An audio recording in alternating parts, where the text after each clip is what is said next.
এটা আসলে কিসের ইঞ্জিন? এটা স্পিড বোর্ড অয়েল পট, এটা হচ্ছে মাস্টার সিলিন্ডারের তেলটা থাকে এই জায়গায়। হ্যাঁ, এটা ব্রেক, এটা অ্যাক্সিলারেটর, এটা কাট প্লাইউড। মনে হচ্ছে ভাঙবে না। সামনে দুটো চাকা রয়েছে এবং পিছনেও কিন্তু দুটি চাকা রয়েছে এবং একটি ইঞ্জিন এবং তার সাথে একটি স্টিয়ারিং দিয়ে খুবই সহজ এবং সিম্পল ভাবে তৈরি করেছে। কারণ নাই, রিজন নাই, এমনি বানাইছি। এখন পর্যন্ত 55 উঠাইছি টপ। অ্যাক্সিডেন্ট হইলেও আপনার তেমন কিছু একটা হবে না। লিস্টার মতন বানাইছে দাদা। চালু মেশিনে তৈরি করছে কিন্তু বুদ্ধি খাটায় করছে তৈরি। থামেন, একটু থামেন। আপনার গাড়িটা এরকম রাস্তায় হুট করে আমরা দেখছি চলছে, এরকম কখনো দেখিনি। এটা কি? এটা ভাই একটা রেসিং গাড়ি, এটা গোকার্ট বলে। রাস্তায় তো এগুলো চলে না, বাট বাংলাদেশে আছে, কমার্শিয়ালি চলে, রাস্তায় তেমন একটা চলে না। এটা কিভাবে চলে? কি কি আছে এই গাড়ি? ব্রেক, ক্লাচ সবই আছে। একটা রেগুলার গাড়িতে, অটোমেটিক গাড়িতে যা যা থাকে সবই আছে। এই গাড়িটা বানানোর আইডিয়া আসলে কিভাবে মাথায় আসে? এটা এইচএসসির পরে সময় কাটতেছিল না, কিছু একটা করা লাগবে, এই জন্য এটা বানানো। কোনো কারণ নাই, রিজন নাই, এমনি বানাইছি। এটা বানাইতে খরচ হয়েছে প্রায় লাখখানিকের বেশি খরচ হয়েছে। সময় কেমন লাগছে? সময় কাজ করছি 1 মাস, 2 মাস এটা পড়েছিল, 2 মাস কাজ করিনি, সব মিলে 3 মাসের মতো গেছে। এই চাকাগুলো চায়না থেকে ইম্পোর্ট করা হয়েছে। চাকা, স্টিয়ারিং আর ক্লাচ ছাড়া সবই দেশের।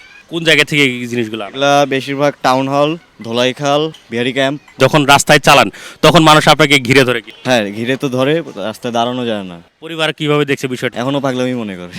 বন্ধু বান্ধবের একটাই কথা, কি বানাইছে।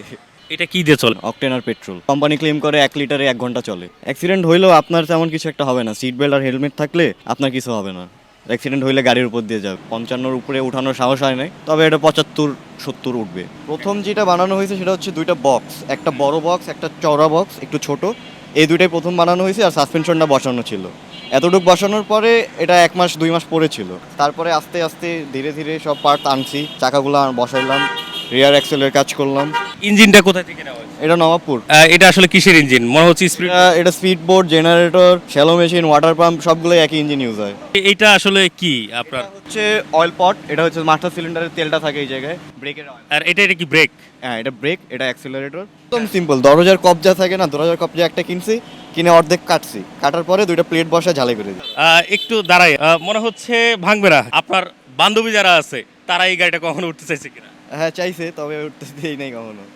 মহিলা মানুষের ভরসা নেই। এটা কাট প্লাইউড, এটা জাস্ট একটা ডেকোরেশনের জন্য দেওয়া। এটা একজনের নাম, আর ওইটা হইতেছে একজনের বার্থডে। এটাই একটা নাম্বার প্লেট, এটা কাস্টম বানানো, অস্ট্রেলিয়ার স্ট্যান্ডার্ড সাইজই। এটা চাইলে আমি অস্ট্রেলিয়া নিয়ে যাই, ইউজ করতে পারবো। অ্যাডমিশনের প্রিপারেশন চলতেছে, 4 তারিখ থেকে পরীক্ষা। আবার বিদেশে যাওয়ারও চেষ্টা করতেছি।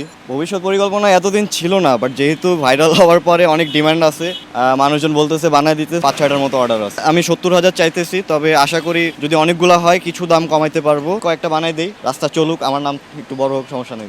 এটা কি আসলে জানেন কি? লিস্টার মতন বানাইছে দাদা। এটা কি মনে হচ্ছে আপনাকে? আসলে আমাদের এই বাংলাদেশের যারা স্টুডেন্টস, তারা এই ভালো কিছু করার জন্য চেষ্টা করে না। তাদের সকলের উচিত এরকম প্রতিভা যাদের আছে তারা এরকম করে নতুন নতুন কিছু আবিষ্কার করা। ঠিক গোকার্টের পিছনে আরেকটি রিক্সাও কিন্তু আছে। আমরা একটু রিক্সা চালকের সাথে কথা বলি। কেমন লাগছে এই গাড়িটা দেখে? ভালো তৈরি করছে, এটা ব্রেন খাটায় তৈরি করছে, এটা শ্যালো মেশিনে তৈরি করছে কিন্তু বুদ্ধি খাটায় করছে তৈরি।